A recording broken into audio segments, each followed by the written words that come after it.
মা কলিজার মধ্যে যেন গো আগুন জ্বলতেছে। বাবা গো কিছুই যদি না বলেন আমি ফাতেমা বুঝতে বাকি না। ফাতেমা রে যা, আমার আদুরে নাতি দইকে লইয়া চল বাড়িতে যায়। ফাতেমা একটু পরে পরে চোখের পানি মুছে, মাবুদ আমার সন্তান বুঝি কুরবানি কবুল হয়ে গেছে।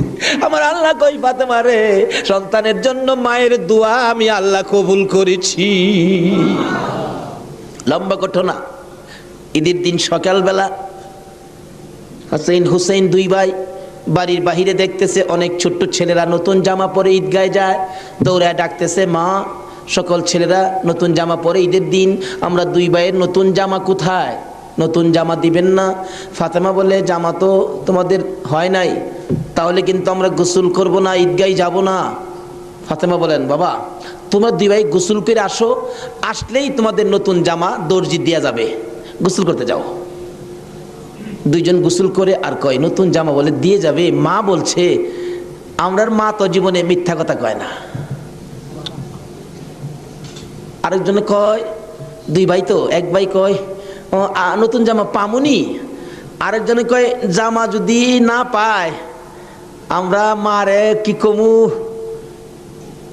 গোসল করো, চলো গোসল করে যায় দেখি না পাই কিনা। ফাতেমা গোসলখানায় সন্তান পাঠায়া 2 রাকাত নামাজ পড়ছে। বলুন কি করছে? ওখানের মার আর আসেনি নামাজ নাই। এলাকায় তো হুসাইনের পাগল জন্ম হয় না, এলাকায় তো হুসাইনের রক্তের প্রতিদান দেওয়ার মানুষ দেশে হয় না।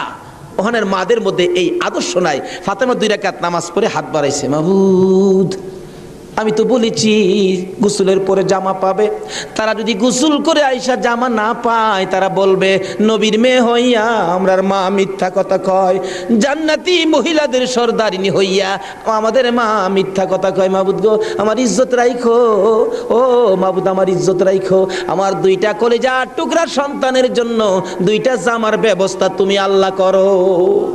এ ডাক দিছে, মায়ের দোয়া তো কবুল। আল্লাহ বলেন, জিবরাইল জান্নাত থেকে 2টা সুন্দর পাঞ্জাবি হাসাইন আর হুসাইনকে দিয়ে আসো। 2টা পাঞ্জাবি নিয়ে হাসাইন হুসাইনের বাড়ির সামনে হাজির। হাসাইন হুসাইন কোথায়? তোমাদের জামা তো তৈয়ার হয়েছে। কিতাবে আসছে জামাগুলির রং ছিল একটা সবুজ আর একটা লাল।